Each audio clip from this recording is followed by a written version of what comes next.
Think about skills like playing an instrument or singing or drawing or whatever it is. You are going to have a couple of ways to practice those skills, right? You have warm-ups for singing, you have scales for instruments. Any kind of art you take, you have different ways of practicing it in order to become better. So when we pick mixing and mastering, what are the ways by which you can practice and improve your skill? Well, this is not a topic that I've seen videos on, but I thought I should make a video on this and make a couple of practice session ideas so that it will help people to improve their art of mixing and mastering, and it will help them to do something on a regular basis so that consistently they see an improvement. I'm going to specifically talk to you about 4 important practice sessions that you need to keep in your routine in order to improve your mixing and mastering skills. I'm Florina Jain, otherwise known as Flow of Music, and I put out a lot of music production related videos. So if that's something that you're looking out for, then you need to hit the subscribe button. Let's get started. The first thing that I started doing in terms of practicing my mixing and mastering is focusing on EQ. Now, EQ is an important part when it comes to your post-production work. And if you really don't know what frequency is problematic and what frequency is actually sounding better, then you're really lacking the first step that you really need to master in mixing and mastering. So this is how you need to do it. When you next time use an EQ on a track, really doesn't matter what kind of track it is, but when you do your subtractive EQ, before finding out by, boosting a bell curve and checking for a problematic frequency and then decreasing it, instead of that method, you're going to listen to the track and see what is wrong in it. Just listen and just tell it loudly whatever you think is wrong. For example, I'm listening to a track and I feel like the mids are too boomy and it sounds like it's dominating, but I want that to be less. Specifically, there is some mid-frequency area that is really kind of like resonating and vibrating suddenly, and I don't want that sound. Now, once you figure that out, just try to guess the frequency range. I'm going to say, I think that's around 200 Hertz. And go take a bell curve, cut it out. See if that solved your problem. Listen to the track twice. And if you feel like it partially did, then you're almost right. It's somewhere around 200. If you are sure that it completely solved the problem, then you're on the right track. So you just need to continue that practice. But if you are nowhere near the right answer, you did that and it still feels like you're hearing the same sound over and over again. Now, put that back to normal and tell out another frequency. Now, I'm going to guess it's 800 Hertz. Make your cut and see if that solved your problem. So take 3 guesses.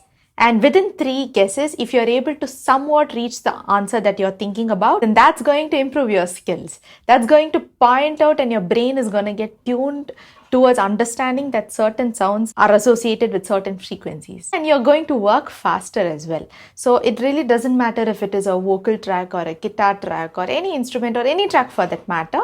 But try using EQ like this, not just for decreasing, even for increasing stuff. For example, if I feel like I need some presence in that track and I go and increase like 500 Hertz, I don't think it's going to do anything to my song. It's not going to give me presence. So I know, okay, this particular thing that I want to improve is not associated with 500 Hertz.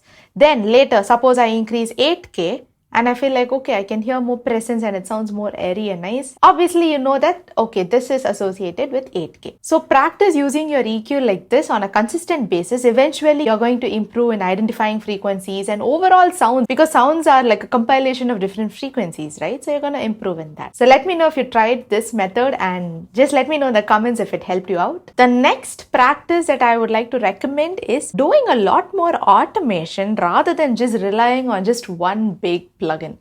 Now, let me explain this. For example, if I want to use a de-esser, I want to use it because there's too much of S sounds, but I also feel like once I put the plugin, it's kind of removing all those S sounds in a very harsh way and it sounds a little weird and unnatural and you don't like how it's sounding. Automation is the way to go. But if you're not familiar with automation or if you're not used to automating stuff, then you're going to take a long time just to, figure things out and put your points and make those changes. So if it is de-esser and you want to remove all those S sounds, instead of using the plugin, listen to the vocal track. Wherever you think there's an S sound, automate it. It's okay even if it takes time in the beginning, but just, notice all those S sounds or P sounds or those sounds, all those annoying sounds. Pick those areas and slowly do an automation. So you're going to do something like a box that's open, that kind of an automation, so that you're just lowering the volume alone. You're not, technically compressing it or anything. You're just bringing the volume down in those areas. Do this and then compare it with a plugin. See if it is sounding natural. If you want other types of automation, you can try going a little deeper and taking reverb into automation account. Like if you need reverb to ring around when there's space in the mix, you're going to automate it. So pick the reverb that you added. Automate the reverb in those places. So when there is a gap, you're going to increase the reverb so that it is heard really well. So most of the plugins that you use, try to replace it a little bit by automation. Now, I'm not saying that you need to do this for a mix you do for a client or for your songs, not like that. This is just to practice art of automation, because spending a lot of time in just mixing and mastering, now it's going to bring fatigue, okay? And you're eventually going to lose your attention span. Therefore, you're going to not get a really good mix. So it has to happen quickly. And automation does take time if you're not really used to it. So practice automation like this, specifically for DSR. Like I said, you can use it to automate volume levels and, make it a little dynamically better before entering into a reverb. So you can use a gain plugin to automate that. So many ways, okay? But you cannot spend too much time, because you're going to really lose out on a lot of precious time, which could have been focused on the main problems, like mixing and balancing and all those stuff. The third point kind of aligns with the second point, and that is mixing fastly. See, if I have 5 tracks, but I sit for 10 hours and I try to mix it completely, and I'm just talking about mixing. Now, probably the first 2 tracks might start to sound better, but the last 3 tracks, I don't think it's going to have the same quality, because my ears are constantly listening to the same sound over and over and over again for a long period of time. My ears are going to get tired to a point where all the mistakes that I should actually correct or anything that I should actually enhance is not gonna, be noticeable for me anymore. I'm just gonna like that, do the things that I think of with my mind and not really pay attention to how it's actually sounding. I myself am not gonna enjoy the mix if I keep listening to it 100 times. Now our job is to listen to the mix so many times. So train yourself to mix quickly. Now, if it is 5 tracks, give yourself a limit. Like for example, to start slowly, try 2 hours. Keep an alarm for 2 hours or 1.5 hours, and that's your limit. Within that, you need to do the best that you can and bring your finished mix. Work like that.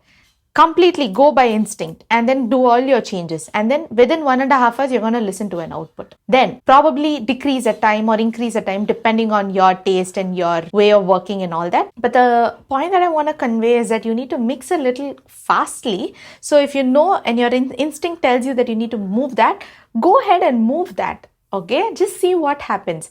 And if someone tells you, oh, don't crank that volume too much, oh, don't bring this down a lot, and because of that you're like doing slowly checking, increase another dB, check, increase 1.5 dB, check 0.5. See, this is a lot of time. Saying this itself is taking a lot of time.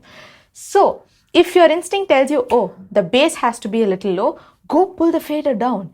If your instinct tells you, okay, I need more reverb on the vocal because there's nothing and it sounds very dry, go increase it and see how it's sounding. Go by your instinct, because for me specifically, it has helped a lot. When I went by my instinct, definitely there were some mistakes that happened also. Like for example, I added too much of delay than what was actually needed. So that also happens. But automatically, your brain will be much more, in a healthier manner to figure the mistake out as well. So you boost it and then you feel like, okay, this is sounding a little weird, bring it down. So try to go by instinct a little bit and try to work your way faster.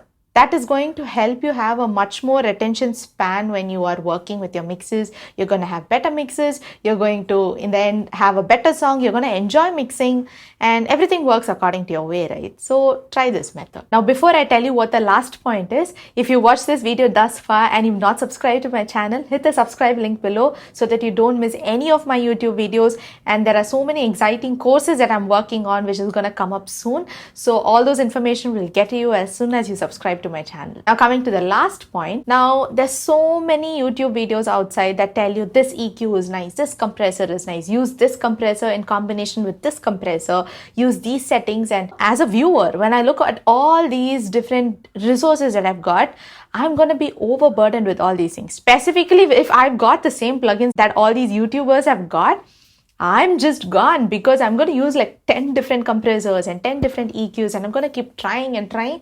Again, it's going to take a lot of time, and I won't even know what kind of sound that particular plugin is giving me.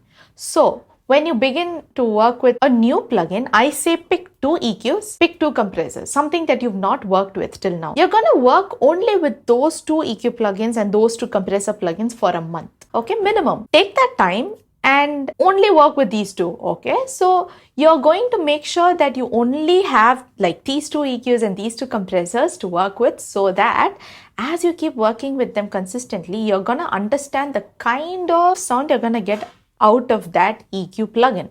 Because certain plugins will give you a nice bright saturation, certain plugins will give you a warm tone, certain plugins won't give you any saturation at all, it's going to give a dry sound. So depending on what track you're using, you're going to pick and choose it, right? So to first understand how this plugin is designed, you need to use it frequently. If I just pick one from like waves, one from fab filters, one from UAD, and one from this, one from that, in the end, I'm not going to know what each of those plugins really do, or what is the differentiating factor between these 2. I really don't know. So you need to get familiar with it. So have this as a practice. Next time you take a vocal track, you're not going to use the usual, channel EQ or the fab filter EQ. If you're using that, you're going to use another EQ plugin. After you are sure about the sound it gives you, move on to the next type of new plugin. So this works not just for EQ and compressor. I just said that because those 2 plugins, EQ and compressors, are the most fundamental plugins we use on almost all the tracks. But expand that for reverbs, for delays, for saturations. Now recently, I started using a lot of this Abbey Road saturators, and I also use fab filter saturation, which is really good, the Saturn plugin. But Abbey Road's plugin was really good when I tried to use it. So expand the way you use your plugin, but then you need to get familiar with the sound first. So I hope these practice session ideas were useful for you. Comment if you've got any other ideas that you want all of us to work on, and we can all grow as a community. I hope this video was useful. Thank you so much for watching. Keep making music, and I'll see you guys in another video.